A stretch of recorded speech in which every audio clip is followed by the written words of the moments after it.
This is my 50s pig. This one is based around Dale Velsley's 1953 first 50s pig, which he turned around the Malibu chip with the wide nose and narrow tail to create the first pig board with the wide area in the tail, that curve which made it a manoeuvre nothing like any board before. Now, my version is very similar to a lot of those boards from the 50s, and if we just come to the back here, we can see the flat curve on the deck. It's dead flat from the tail right through to the center. So if you put a straight edge or a string on it, it's dead flat. Now what that does, it creates paddle power, and if you've watched the movie Endless Summer and see how they just stand and trim, this is the sort of surfing you do on this board. Totally different than what the 60s pig is.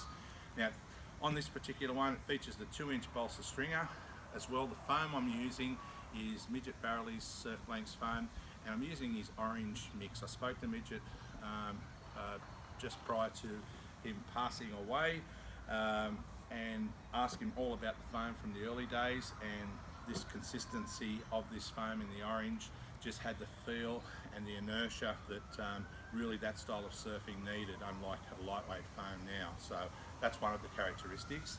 As well, I've kept the traditional deep in.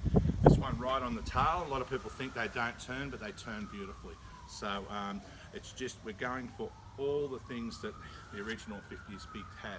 Mike Black, our team rider in California, rides this particular model, and he's absolutely loving it.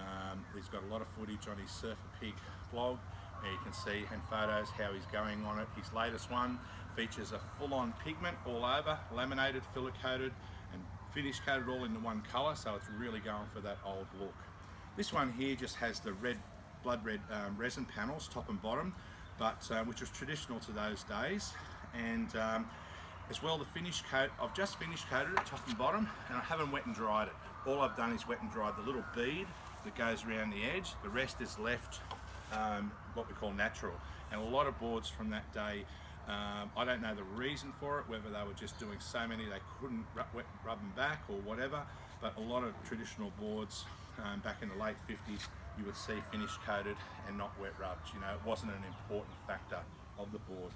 Now, as well with this one, you can have any weight foam. You do not have to go for that heavier foam, but so far, out of all the ones I've done, only it works out 1 in sort of 20 goes for the light foam, so everyone's going for the traditional feel, and they're liking the feeling of the board. Now, it comes in different lengths. Most people are getting it at 10 foot. I have done them at 9.5, 9.7, 9.9, so some people have their own ideas on what sort of length they want. The rocker, as I said, is dead flat.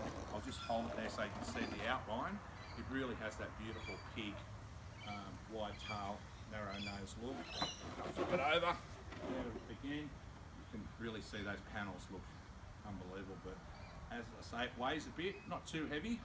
I haven't physically weighed it, but it is what it is. To have that foam, to have that cloth, to have the panels, to have that handmade solid fin, it has to end up this way, and it's very close to the 50s style boards. If you put this next to took it into a board meet and laid it next to some boards from that period, with the finish coat, how I've done it and so forth, some people will walk past it and go, is it or isn't it? And that's what we're trying to do with this particular model. And at the moment, Mike's at the luau.